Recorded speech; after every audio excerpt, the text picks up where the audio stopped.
নমস্কার বন্ধুরা, আরও একটি নতুন রেসিপিতে সবাইকে স্বাগত। আজকে আমি বানাবো ডিম পরোটা। এইভাবে ডিম পরোটা বানালে একদম নরম তুলতুলে হবে, খেতে কিন্তু খুবই সুস্বাদু হয়।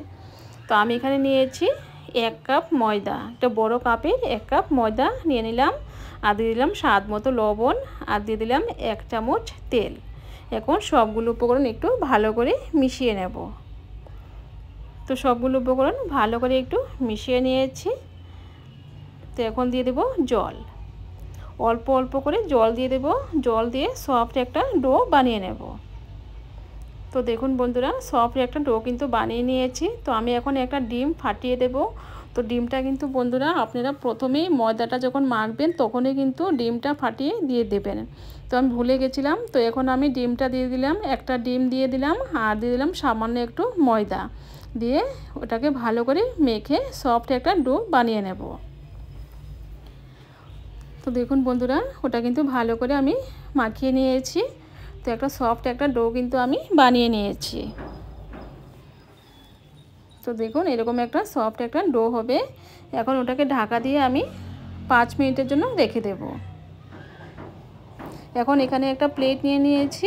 এখন এখানে নিয়েছি পেঁয়াজ কুচি, ধনেপাতা কুচি, টমেটো কুচি, আর নিয়েছি কাঁচা লঙ্কা কুচি। এখন সবগুলো এই প্লেটে রেখে দেব। তো সবগুলো প্লেটে রেখে দিলাম। এখন দিয়ে দেব ডিম। আমি এখানে 3টে ডিম দিয়ে দেব।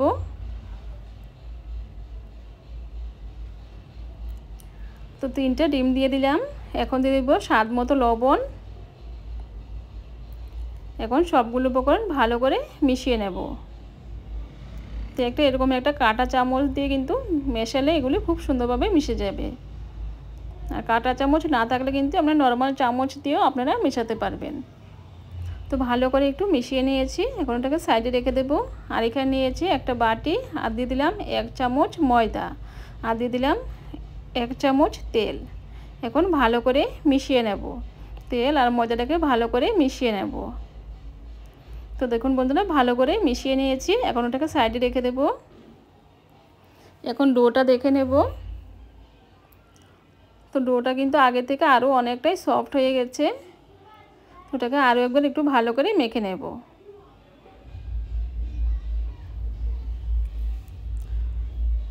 তো দেখুন বন্ধুরা, ওটা কিন্তু আরও একবার ভালো করে একটু মেখে নিয়েছি।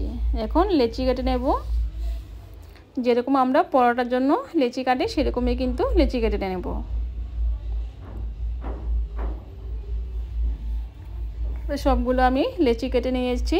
এখন একটা নিয়ে নেব, নিয়ে উপরে একটু ময়দা ছিটিয়ে দেব, দিয়ে ওটাকে বেলে নেব। তো আমরা যেরকম পরোটার জন্য রুটি বেলি সেরকমই কিন্তু বেলে নেব।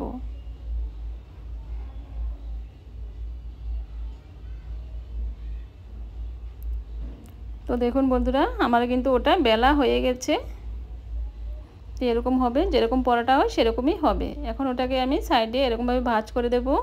দিয়ে যে ময়দা আর তেলটা একসাথে মিশিয়ে রেখেছিলাম সে ময়দা আর তেলটা লাগিয়ে দেব।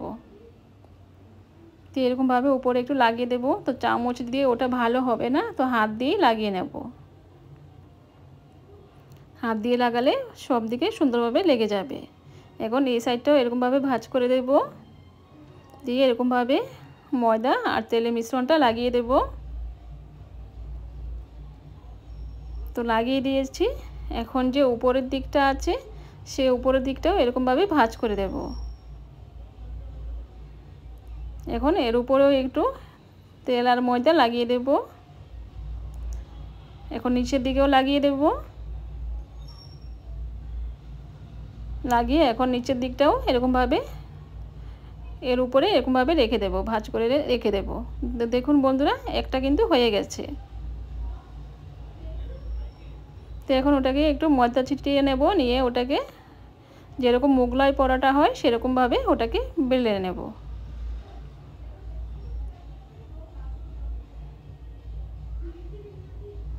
তো এইভাবে পরোটা বানালে কিন্তু বন্ধুরা খেতে অসাধারণ লাগে। তো এইভাবে একবার বানিয়ে দেখবেন, খুবই টেস্টি হয় বন্ধুরা।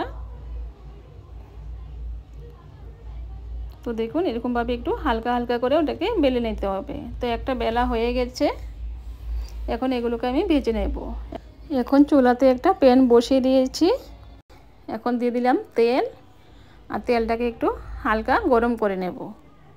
তো তেলটা হালকা গরম হয়ে গেছে, এখন যে পেঁয়াজ, টমেটো, কাঁচা লঙ্কা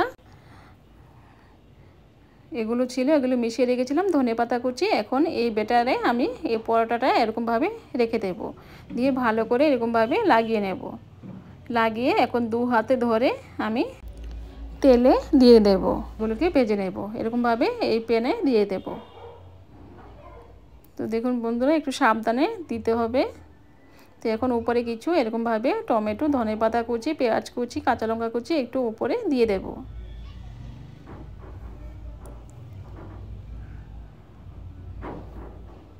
দিয়ে এখন ওটাকে আস্তে আস্তে করে উল্টিয়ে নেব। তো দেখব নিচের দিকটা হয়েছে কি না। তো এরকমভাবে একটু নাড়াচাড়া করে ওটাকে ভালো করে ভেজে নেব। তো এখন ওটাকে আস্তে আস্তে করে উল্টিয়ে দেব। তো দেখুন বন্ধুরা নিচের দিকটা কিন্তু ভালো করে হয়ে গেছে, তো আরও একটু হবে। তো এখন এগুলোকে এরকমভাবে একটু হালকা করে ভেজে নেব। তো চুলার আঁচটাকে কিন্তু আমি মিডিয়ামে রেখেছি। তো এরকমভাবে আস্তে আস্তে করে চেপে চেপে, যাতে কাঁচা না থাকে, সব দিকে একটু এরকমভাবে চেপে চেপে ওটাকে ভেজে নিতে হবে। তো দেখুন বন্ধুরা এখন কিন্তু ওটা ফুলে উঠবে, আর সবগুলো পরোটা কিন্তু এরকমভাবে ফুলকো ফুলকো হবে। তো দেখুন কত সুন্দর ফুলে গেছে। তো একটা হয়ে গেছে, ওটাকে নামিয়ে নেব। তো তেলটাকে এরকমভাবে একটু ভালো করে ঝেড়ে নিতে হবে। এখন আরও একটি দিয়ে দিলাম, উপরে একটু কাঁচা লঙ্কা, টমেটো, ধনেপাতা কুচি, পেঁয়াজ কুচি একটু দিয়ে দেব। তো ওটা কিন্তু একটু পরে দিতে হবে, কারণ ওটা কিন্তু এরকমভাবে এই ব্যাটারে লাগিয়ে নিলে কিন্তু ওটা ভালোভাবে লাগে না। তো একটু পরে কিন্তু এরকমভাবে একটু দিয়ে দিবেন, তাহলে ওটা সুন্দরভাবে লেগে যাবে আর খেতেও কিন্তু ভালো লাগবে। তো আরও একটা কিন্তু হয়ে গেছে। তো দেখুন বন্ধুরা এরকমভাবে একটু সাইডে একটু চাপ দিবেন, তাহলে কিন্তু দেখবেন খুব সুন্দরভাবে কিন্তু ফুলে উঠবে। দেখুন বন্ধুরা কত সুন্দর ফুলকো ফুলকো হয়েছে। তো আরও একটি হয়ে গেছে, নামিয়ে নেব। তো এরকমভাবে সবগুলো ভেজে নেব। তো সবগুলো ভেজে নিয়েছি, এখন একটা প্লেটে রেখে দিয়েছি, আর এখানে নিয়ে নিলাম টমেটো সস। আর দেখুন বন্ধুরা কত সুন্দর হয়েছে, আর একদম সফট হয়েছে, আর খেতে কিন্তু অসাধারণ লাগে। এই রেসিপিটা খুবই সুস্বাদু হয়। তো ছোটো থেকে বড় সবাই কিন্তু খুব পছন্দ করবে। খুবই টেস্টি একটি রেসিপি, সকালে ব্রেকফাস্টে কিংবা রাতের ডিনারে কিন্তু এটা নিতে পারেন, খুবই সুস্বাদু হয়। তো বন্ধুরা আজকে আমার রেসিপিটা যদি ভালো লেগে থাকে, আমার চ্যানেলটাকে সাবস্ক্রাইব করে আমার পাশে থাকবেন, আর লাইক করতে কিন্তু বন্ধুরা একদম ভুলবেন না। তো আজকে এই পর্যন্তই, আবার দেখা হবে অন্য কোনো রেসিপিতে। নমস্কার।